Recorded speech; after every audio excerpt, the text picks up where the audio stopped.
Okay guys, sorry that video was cut short. I didn't mean to hit the stop video, but anyway, so yes, my grandmother got sick right after that little girl had died in my arms. 2 weeks later, she ended up in the hospital.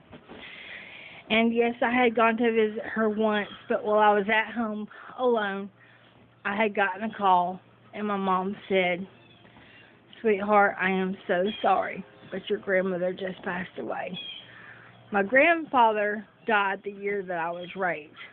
I was 11, and I remember going to the funeral and thinking, I just want to scream it out so loud that I was raped, just to take the tension from my grandfather's death and put something on me. Because you know how people tend to make drama about them? That's what people did at my grandfather's funeral. Because new family members of the family, were there, and they were crying just as hard as we were. And meanwhile, I was the third oldest of 27 first cousins, okay? He was in the Navy, worked on ships.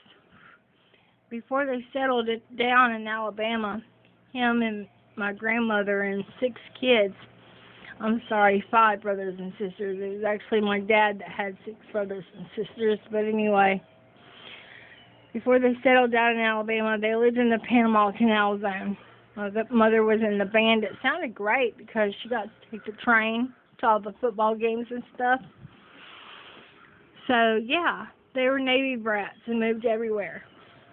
And when he died, he split up all the land, with my aunts and uncles and stuff down there over in North Side, which is in the country. I was definitely not a living in the country type of girl, so imagine me being born in Alabama. I was like, what? I dressed differently, went around dyeing my hair pink, had piercings, like eyebrow piercings, and had a lip piercing for a while, had my belly button pierced, and then got a tattoo, and it was like, everyone judged me.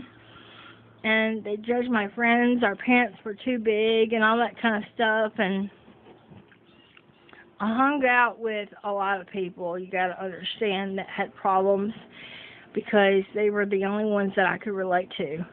Between 11 and 13, so much had happened in my life that I had to keep reminding myself, even my mom, that I was a child, that I was not an adult.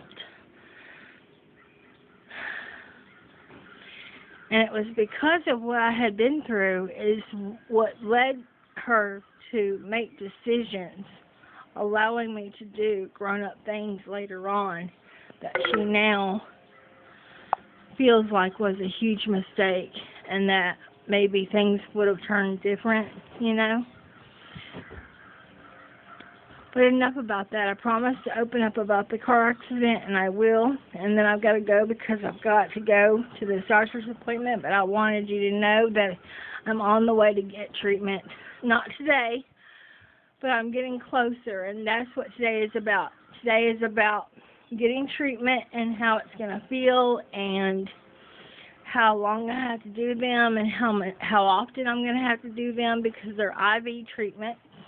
Again, I have acute intermittent porphyria. You can look it up and